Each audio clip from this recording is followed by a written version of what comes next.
একদিন বিল্লু ব্ল্যাক ডেমনকে মেরে ফেলতে এসেছিল, কারণ ব্ল্যাক ডেমনের বউকে বিল্লু অনেক ভালোবাসে। তারপর বিল্লুর মাথায় অনেক আঘাত দিয়ে ছাদ থেকে ফেলে দেয়। পুরো কাহিনীটা ব্ল্যাক ডেমনের ছেলে ভিডিও করে রাখে। তখন বিল্লু তো অনেক খুশি হয়ে যায় আর হাসতে শুরু করে। ব্ল্যাক ডেমনের বউকে যখন ভালোবাসার প্রস্তাব দেয়, ব্ল্যাক ডেমনের বউ দৌড়ে পালিয়ে যায়, আর বিল্লু পিছন দিয়ে দৌড়তেছে ব্ল্যাক ডেমনের বউকে ধরার জন্য। এভাবে কিছুক্ষণ দৌড়ার পর বিল্লু একটা পাথরের মধ্যে উষ্টা গিয়ে পড়ে যায়। তারপর কি হয় সেটি দেখার আগে তোমরা যদি মাকে ভালোবেসে থাকো তাহলে এই ভিডিওতে লাইক করে জানি সাবস্ক্রাইব করে যাবে, আর কমেন্টে লিখে যাবে আই লাভ ইউ মা। সাথে সাথে জ্ঞান হারিয়ে ফেলে। তখন ব্ল্যাক ডেমনের বউ ধীরে ধীরে বিল্লুর কাছে যাচ্ছে। বিল্লু সত্যি জ্ঞান হারিয়ে ফেলেছে। তারপর বিল্লুকে বাঁধতে শুরু করে ব্ল্যাক ডেমনের বউ। তারপর ব্ল্যাক ডেমনের বউ পুলিশকে ফোন দেয় আর বলে তার স্বামীকে মেরে ফেলেছে। পুলিশ তখন সাথে সাথে চলে আসতে শুরু করে। কিছুক্ষণ পরে বিল্লুর জ্ঞান ফিরে।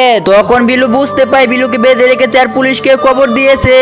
মিনিটের ভিতরে পুলিশের সৈন্যবাহিনী নিয়ে বিল্লুকে ধরে নিয়ে যায় এসে। এদিকে ব্ল্যাক ডেমনের বউ ব্ল্যাক ডেমনের কবরের পাশে বসে কান্না করে। বন্ধুরা, পরের পার্টি পেতে ভিডিওতে লাইক করে চ্যানেলটি সাবস্ক্রাইব করে দাও।